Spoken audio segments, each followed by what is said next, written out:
hapa natumai kwanza umeiona Simba Queens, umeona JKT Queens, umeona Yanga Princess pamoja na Mashujaa. Unaonaje viwango vyao kwa kipindi hiki ambacho umeangalia, kwa sababu tunarudi sasa kwenda kushuhudia ligi ya wanawake rasmi?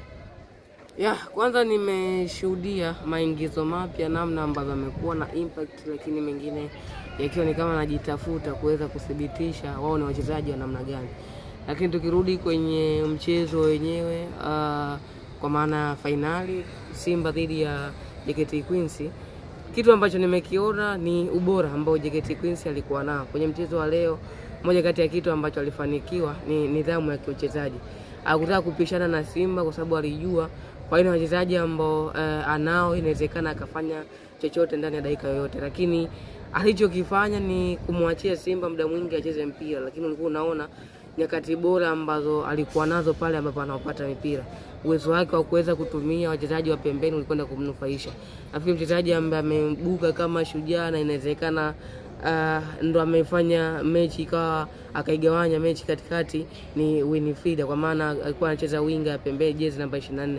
Alikuwa na kiwango bora sana, mikimbio yake kuna namna ambavyo ilikuwa inawapa ugumu sana mabeki wa Simba. Lakini yote kwa yote utawapongeza namna ambavyo wamekuwa na nyakati bora, kwa sababu hata ukirudi kwenye mchezo dhidi ya Yanga Princess ni kama walipata ugumu kutoka kwa Young Africans, kwa sababu pia Young Africans hakutaka kutoka kirahisi. Lakini baada ya hapo dakika 90 zinatamatika, ikalazimika kwenda penalti na wakaibuka washindi kwenye mikwaju ya penalti. Kwa hiyo ni kiwango bora ambacho amekuwa nacho na kujua kucheza na mazingira.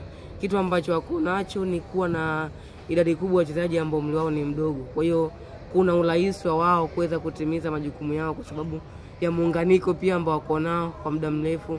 Nafikiri ndio timu pekee ambayo ina idadi kubwa ya wachezaji ambao wamekaa pamoja kwa muda mrefu, na inawezekana asilimia wachezaji ambao tunawaona wengi wao ni wazawa. Kwa hiyo kuna namna ambavyo inawasaidia, na ndio maana imekuwa ni ngumu sana kuona wanazuiwa kwenye namna ya utekelezaji wa majukumu uwanjani. Kwa hiyo nafikiri nidhamu ambayo walikuwa nayo, lakini pia bora wachezaji ambao walikuwa nao na mbinu ya mwalimu imekwenda kuwasaidia, wameibuka washindi kwenye mchezo leo. Turudi sasa kwenye siasa za mpira wetu wa Bongo. Tumeshuhudia hapa kati limepita sekeseke kubwa sana, na hatimaye tunaendelea kumuona Romain Folz akiendelea kubaki ndani ya Dar es Salaam Africans. Mara maneno yalikuwa mengi sana, kocha anaondoka. Watu wanafanya mazungumzo na kocha wa timu ya taifa ya Madagascar ya mashindano ya ndani ya CHAN, lakini hatimaye tunamuona Romain Folz bado yupo mazoezini. Nafikiri Young Africans wameamua kufanya maamuzi ya kikubwa kama ndivyo ambavyo itakuwa. Mimi binafsi ungeniuliza ni nyakati sahihi za Young Africans kuachana na Romain Folz, kwangu mimi nisingekupa asilimia majibu ambayo ulikuwa unatarajia, kwa maana aondoke. Sioni kama kuna shida sana kwa sababu ya kile ambacho amekuwa kikitoa. Nafikiri kwenye mechi kadhaa ambazo amecheza ni mechi moja pekee ambayo ametoa sare. Lakini utarudi kwenye siku ya Mwananchi, Lion Sports na mechi za mwanzoni kwenye michuano pia ya kimataifa, amekuwa na nyakati bora sana. Kitu ambacho mashabiki wa Yanga wanakililia ni ile performance ya wachezaji ambao wanaitoa. Sasa hapa ndo utarudi kwamba mashabiki wamebeba ile taswira ya msimu uliopita, ambako ndani alikuwa Stefano Zikipa Kome Zuzwa, lakini na dhidi ya Ucho. Ukirudi hivi sasa, Aucho ambaye alikuwa ni ndo kama engine ya mpira yupo, Stefano ambaye alikuwa na uwezo pia mzuri wa kuiunganisha timu, na msimu juzi kama unakumbuka aliibuka kama mfungaji bora, hayupo tena. Kwa hiyo unahitaji kutoa nafasi kwa wachezaji ambao wamekuja. Kwa hiyo kabla hatujamlaumu pia kocha kwa performance ambayo ipo kwenye timu kwa hivi sasa, nasema turudi, je, kwa asilimia ngapi wachezaji ambao wamesajiliwa wamekuwa na nyakati bora zaidi kulinganisha na wachezaji ambao walikuwepo msimu jana? Kwa bado utarudi kwa mchezaji tishio, utarudi ni Pacome ambaye alikuwepo, si ndio? Utarudi kwa Djigui Diarra, utarudi kwa kina Dickson Jobu, wachezaji ambao hawajapata muda wa kupumzika hata kidogo. Baada tu ya msimu kuisha waliingia kwenye majukumu ya timu ya taifa. Kwa hiyo unaona ni kama kumekuwa kukitumika nguvu kubwa sana, ukisha Young Africans inarudi kwenye ule mfumo ambao ilikuwa inautengeneza, lakini imekuwa ngumu sana.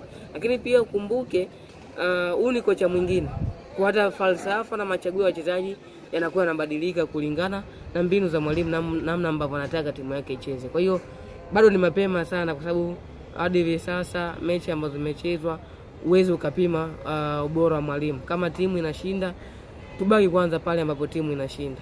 yani tubaki hapo hapo kwenye timu inashinda, then performance ya timu tuanze kuitafuta.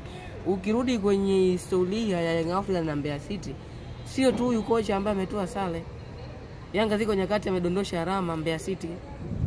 Kwa hiyo nafikiri ugumu ambao walikutana nao mchezo dhidi ya Mbeya City ndio ulikwenda kuzua mjadala mkubwa na watu wengi kuanza kuona ama kuanza kuzungumzia kuondoka kwake. Lakini kwangu mimi nafikiri bado ni kocha mzuri ambaye kama atapewa imani na wachezaji ambao yuko nao, inawezekana kuna kitu kikubwa ambacho anataka kitengeneza. Yusufu, nafikiri labda ni kwamba mpira wetu umekuwa kwa sasa kiasi kwamba despite Yanga wanapata matokeo mazuri lakini hawaridhishwi na mpira unaochezwa. Bado wanalalamikia kocha aondoke. Nafikiri labda ni kwamba mpira wetu umekuwa.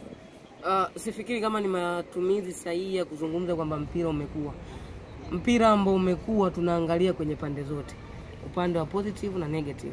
Lakini ukiangalia kwenye ligi yetu, mashabiki ni kama huwa wanaangalia zaidi kwenye positive, na negative huwa hawaiweki kabisa. Na ndio maana Yanga au Simba anapoingia kwenye mechi, asilimia ama matarajio ya yeye kushinda yeye anakuwa ni makubwa zaidi kuliko mpinzani wake. Kwa hiyo tumeondoa ile dhana pia ya kumheshimu mpinzani na maandalizi ambayo amekuwa nayo. Mfano mchezo wa leo kwenye finali ya wanawake, Simba amepoteza dhidi ya JKT Queens ambaye amekuwa na wakati bora, lakini bado kuna mashabiki ngono wasikia wanalalamika, yani inakuaje Simba timu kubwa inapoteza mbele ya JKT. Lakini wanarudi JKT ndio amekuwa timu tishio zaidi kwenye michuano hii ya wanawake kuliko timu nyingine yote, lakini pia haina wachezaji ambao wako nao. Kwa hiyo kuna nyakati mazingira inabidi tukubaliane nayo kwamba wachezaji wanajua ni kweli wao wako kwenye timu kubwa, lakini kwenye nyakati wanazidiwa uwezo. Kwa mfano kama leo tukirudi kumlaumu Simba, maana yake sifikiri kama ni kusema kwamba mpira wetu umekuwa. Yaani sidhani kama kuna huo mpira ambao umekuwa kiasi hiko. Uzuri tu ukirudi Ulaya, bara la Ulaya, watazama namna ambavyo kumekuwa na nidhamu kubwa sana wachezaji wa wenzetu wa Ulaya. Arsenal anaweza kwenda kucheza na Newcastle ama Manchester United anapoteza mbele ya Fulham. Watu wanachukulia ni kitu ambacho kipo kwenye mchezo. Achukulia ni kawaida. Usikii kocha kufukuzwa, usikii wachezaji. Ni kwa nini? Kwa sababu wanajua this is the house of football. Yaani kuna matokeo kwenye mpira, kuna matokeo matatu: kushinda, kufungwa, kusali. Kwa hiyo ukishajua hayo yote, inakuwa ni rahisi zaidi kuweza hata kuzungumzia haya masuala ya makocha. Bwana, shukrani sana Yusuf. Asante.